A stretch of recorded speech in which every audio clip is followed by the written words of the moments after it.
let's I jump want to talk into about our this. first news story, which comes to us courtesy of Axios, and it is all about OpenAI. Fascinating story, kind of breaking news, really, as Breaking, it as it yeah, as yesterday. it comes through. And basically, the headline says OpenAI has struck a real-time news deal for its ChatGPT with Axel Springer, which is you probably have never heard of Axel Springer, but Axel Springer is the parent company of a bunch of both German and U.S. media outlets.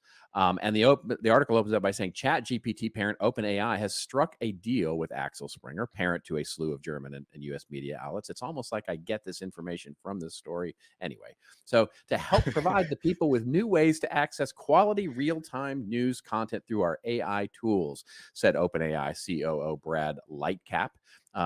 And really, the deal marks, as they say, a new milestone in the relationship between journalism and artificial intelligence firms, one that involves not just providing data to train ChatGPT models, but also using vetted journalism to bolster the accuracy of ChatGPT's responses.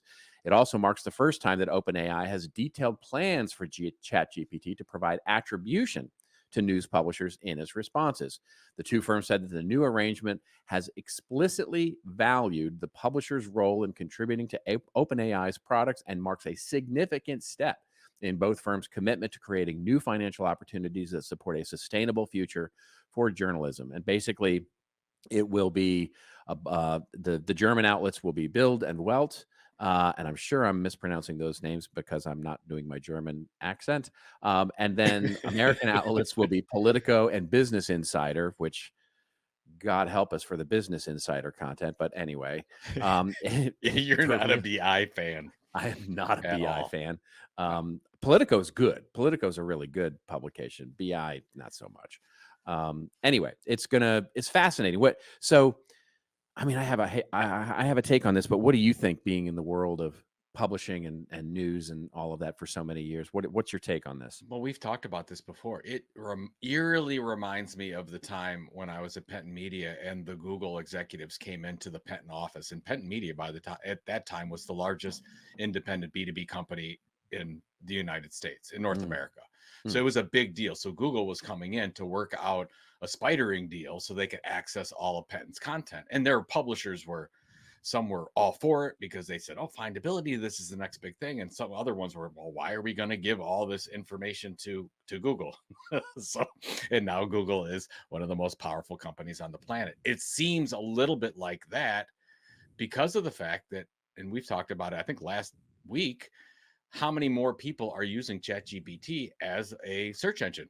Yeah. Is where they get their information. Like we talk a lot about ChatGPT of content creation and storytelling and those types of things, and a replacement for content creation and writing duties, if you and also art as well with Dolly 3. But this is a really important move to say, hey, if people are using this as a search engine, we need immediate, timely news. And right now, the language model it's built on does not. What is it? Go to 20 end of 21 or something like that. If you Well, type, it's now integrated with Bing search, so it's pretty up to date, and you can actually see it when you do a question that wants something from the current news or the current got topical. it.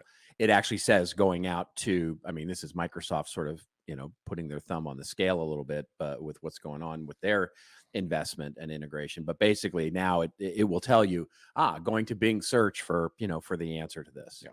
So I think there's going to be quite a bit of FOMO with publishers that want to have this type of an Axel Springer deal. I think this is the first. Axel Springer, one of the most influential publishers on the planet, with the brands you mentioned and more than Really? that. So Really? Really? All right. Really? what do you think? You don't agree with this? You I think don't that know that this they're is the most nothing? influential, one of the most influential publishers on the planet. I mean, you know, I believe they are. I believe. um, Should we look up all the amazing brands that Axel Springer has? I, Do you have a problem with Axel Springer? I Do you don't have a have a beef? problem. Or you have a beef with the spring? Is that Like what the what? kid? That's what the kids call it these days. Do I got a beef? Is I'm Axel beefing. Springer sus? I'm beefing with the Axel Springer. Yeah. No, here's what I so here's I mean, notwithstanding the sort of meta stature of Axel Springer, um, I think this is a very forward leaning idea here. And, we talked on the show, I don't know, maybe a month and a half ago or 2 months ago about how companies like Disney and CNN and others were actually blocking the OpenAI's bot to actually Yes. pull in and use for training data, their news data.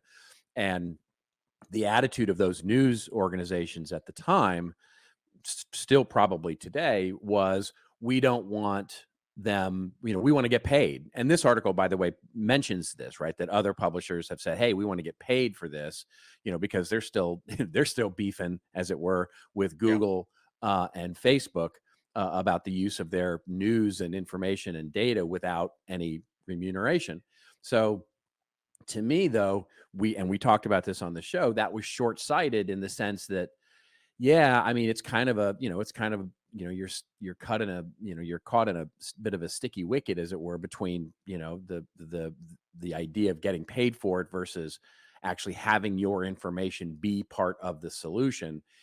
And I think this is a deal that basically gets to what the news outlets want, which is attribution and credit for what they're creating, but also provides it in a way that makes it really easy for ChatGPT, in this particular case, to use that information to bolster its accuracy. So Yeah. it's a win-win, I think, for both organizations.